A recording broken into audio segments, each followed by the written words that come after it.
Os Ungidos, capítulo 8. A apostasia nacional leva à ruína nacional. Desde a morte de Jeroboão até o dia em que Elias confrontou Acabe, a vida espiritual do povo de Israel decaiu cada vez mais. A maioria das pessoas rapidamente se esqueceu do dever de servir ao Deus vivo e começou a adorar ídolos. Nadab, filho de Jeroboão, ocupou o trono de Israel apenas por alguns meses e foi assassinado com todos os seus familiares da linhagem real, de acordo com a palavra do Senhor anunciada por seu servo, o silonita Aías.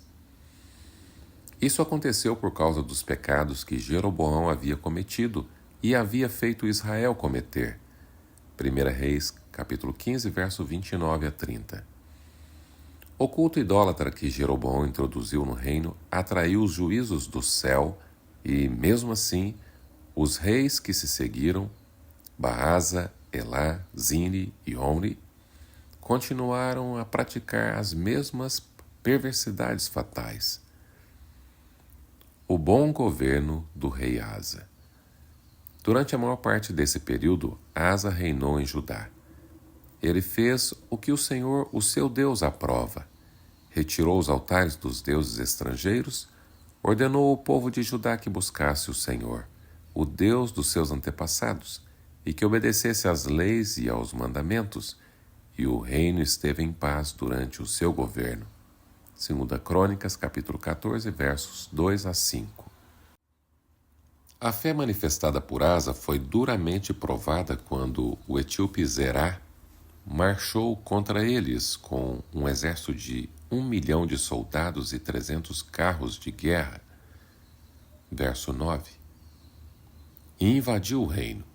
Nessa crise, Asa não colocou sua confiança nas cidades fortificadas em Judá, que ele tinha construído, com muros ao redor, fortificadas com torres, portas e trancas, nem nos valentes homens de combate de seu exército. O rei colocou a confiança em Jeová. Ele buscou a ajuda de Deus para entrar com seu exército no campo de batalha. Vitória obtida pela confiança em Deus. Os exércitos inimigos estavam agora frente a frente. Esse foi um momento de grande provação para os que serviam ao Senhor. Tinham eles confessado cada pecado? Tinham os homens de Judá confiança total no poder de Deus para os proteger? De todo o ponto de vista humano, o imenso exército do Egito exterminaria tudo que estivesse em sua frente. No período de paz, porém, Asa não buscou os divertimentos e prazeres, mas aproveitou para se preparar para enfrentar qualquer emergência. Preparou seu exército para o conflito e se esforçou para levar o povo a fazer as pazes com Deus. Então, em meio à crise, sua fé não vacilou. Por ter buscado a Deus nos dias de prosperidade, no dia da adversidade, o rei podia descansar nele. Senhor, não há ninguém como tu para ajudar os fracos, ele suplicou. Ajuda-nos, ó Senhor, ó nosso Deus, pois em ti pomos a nossa confiança e em teu nome viemos contra este imenso exército. Versículo 11. Deus recompensou a fé do rei Asa de maneira impressionante. O Senhor derrotou os etíopes diante de Asa e de Judá.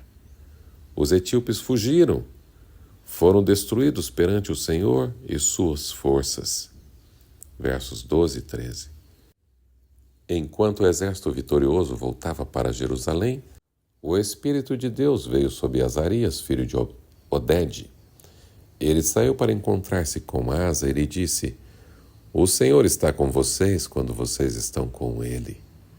Se o buscarem, ele deixará que os encontrem, mas se o abandonarem, ele os abandonará. Mas sejam fortes e não desanimem, pois o trabalho de vocês será recompensado. 2 Crônicas, capítulo 15, verso 1, 2 e 7. Muito animado, Asa não perdeu tempo em liderar uma segunda reforma. Ele retirou os ídolos repugnantes de toda a terra de Judá e de Benjamim. Fizeram um acordo de todo o coração e de toda a alma de buscar o Senhor, o Deus dos seus antepassados. Eles buscaram a Deus com a melhor disposição. Ele deixou que o encontrassem e lhes concedeu paz em suas fronteiras. Verso 8, 12 e 15. Alguns erros marcaram o longo registro de fiel serviço de Asa. Certa vez, o rei de Israel invadiu Judá e ocupou Ramá, uma cidade a apenas uns 8 quilômetros de Jerusalém. Asa fez uma aliança com Ben-Hadad, rei da Síria, para tentar se livrar da invasão. Hanani, o profeta, reprovou severamente o rei por não confiar unicamente em Deus.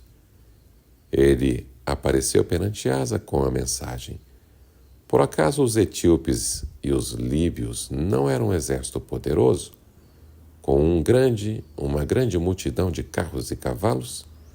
Contudo, quando você pediu ajuda ao Senhor, Ele os entregou nas suas mãos. Nisso você cometeu uma loucura. De agora em diante, terá que enfrentar guerras. 2 Crônicas 16, verso 8 e 9.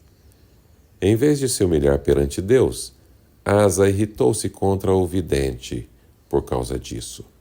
Ficou tão indignado que mandou prendê-lo. Nessa época, oprimiu brutalmente alguns do povo. Verso 10. No 39º ano de seu reinado, Asa foi atacado por uma doença nos pés. Embora sua doença fosse grave, não buscou a ajuda do Senhor, mas só dos médicos. Verso 12. O rei morreu depois de reinar por 41 anos e foi sucedido por seu filho Josafá. O perverso reinado de Acabe. 2 anos antes da morte de Asa, Acabe começou a reinar em Israel. Desde o início, seu reinado foi marcado por uma apostasia estranha e terrível. Ele provocou a ira do Senhor, o Deus de Israel, mais do que todos os reis de Israel antes dele. Achando que não tinha importância cometer os pecados de Jeroboão, filho de Nebate. 1 Reis 16, verso 33. Ele, ousadamente, levou o povo às práticas mais imorais do paganismo. Casando-se com Jezabel, filha de Etibaal, rei dos Sidônios, o sumo sacerdote de Baal, Acabe, passou a prestar cultos a Baal e a adorá-lo. No templo de Baal, que ele mesmo tinha construído em Samaria, Acabe ergueu um altar para Baal. Versos 31 e 32. Sob a liderança de Jezabel, Acabe construiu altares pagãos em muitos lugares altos, até que quase todo Israel começou a adorar Baal. Nunca existiu ninguém como Acabe que, pressionado por sua mulher Jezabel, vendeu-se para fazer o que o Senhor reprova. 1 Reis 21, 25. O casamento de Acabe com uma mulher idólatra resultou em desastre tanto para ele como para a nação.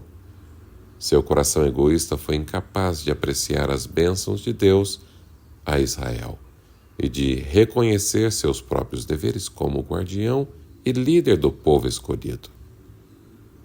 Sobre o reinado de Acabe, Israel se afastou para bem longe do Deus vivo.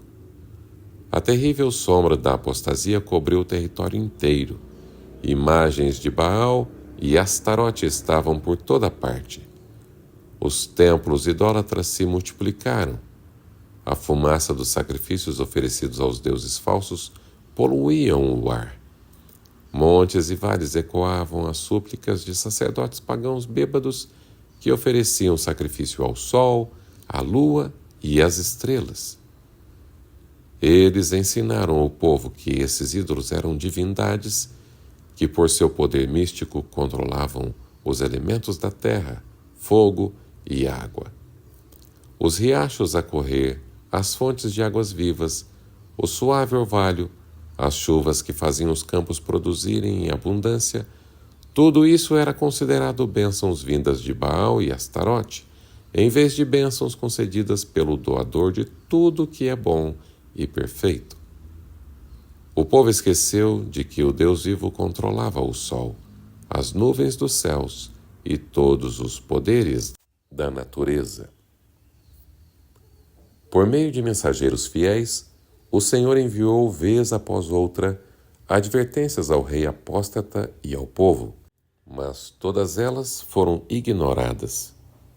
Deslumbrados com a exibição encantadora e os ritos fascinantes da adoração de ídolos, o povo se entregou aos prazeres intoxicantes e degradantes de um culto sensual. A luz que tão bondosamente receberam de Deus se transformou em trevas. Nunca antes o povo escolhido de Deus tinha caído tão baixo na apostasia. Havia 450 profetas de Baal, além de 400 profetas de Ázera. 1 Reis 18, verso 19. Nada menos que o poder de Deus, capaz de operar milagres, poderia preservar a nação da destruição total. Israel se separou de Jeová por iniciativa própria.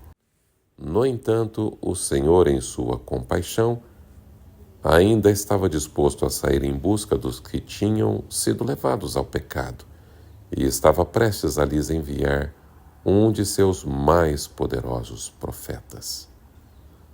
O fim do capítulo 8. Querido ouvinte, querido amigo, que Deus te abençoe, que você continue firme. Vamos juntos, a partir do próximo capítulo, aprender sobre a vida de um grande homem de Deus, o profeta Elias. Deus te abençoe. Curta, compartilhe, deixe um comentário sobre as lições que você tirou para a sua vida.